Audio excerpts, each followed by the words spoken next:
Alright, so I recently purchased this 50cc Tao Tao scooter. It's good to get around the town, but it didn't have any tunes, so I wanted to add some and do a how-to video.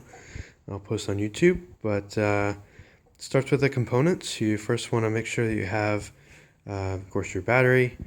I've got a little iPod mini there with a auxiliary cable. We got a couple of 3.5-inch kickers, speakers with separate tweeters, and I have a 2-channel 500-watt amp, just mini amp that I purchased on eBay. That's it right there. Nothing special, but 2 channels. It's got the AV-in and USB charger on it. So what I did is I disassembled the bike. To start with, I took the seat off and the housing that covers the engine. And I've got the battery cover off right there. There's 4 little screws that just unscrew and those things pop right off. And then same with the seat cover here. Those 4 little lug nuts that came off and just pop right off as well. So I'll try to do a step-by-step, some wiring and some details, and show what we got. Alright, so as I mentioned, I have this little 2-channel 500-watt amp. What I did is I drilled a hole here at the top, and I've got my RCA cables running through there, coming out the back. I also installed this little switch here, so I have an on-off power from the amp, from the battery to the amp, excuse me. So I don't have constant flow to the amp, and I can shut it off whenever I'd like. And then on the bottom, you can kind of see all these wires coming out here. Those are drilled into a hole going inside into the amp.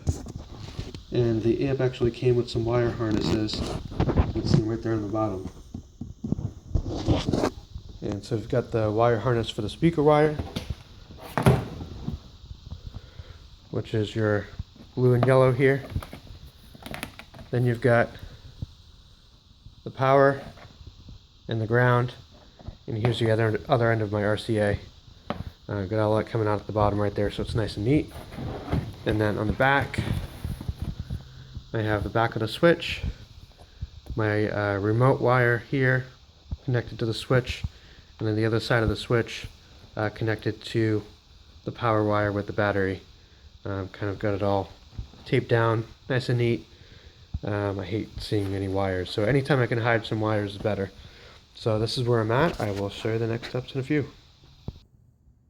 So I just want to mention a couple of tools that you'll need for this job. You'll have your drill to drill your holes in the housing. You have your crimper, some needle nose pliers, socket, wrench, Phillips head, a bunch of wire connectors, and then of course extra wire if you need it. You never can have too much wire. So just the basic tools, but you're also going to need a soldering iron, because you want to solder all your wire connectors together and then cover them with either the connectors or the tape, just to make sure that no wire or copper is showing anywhere that's not covered.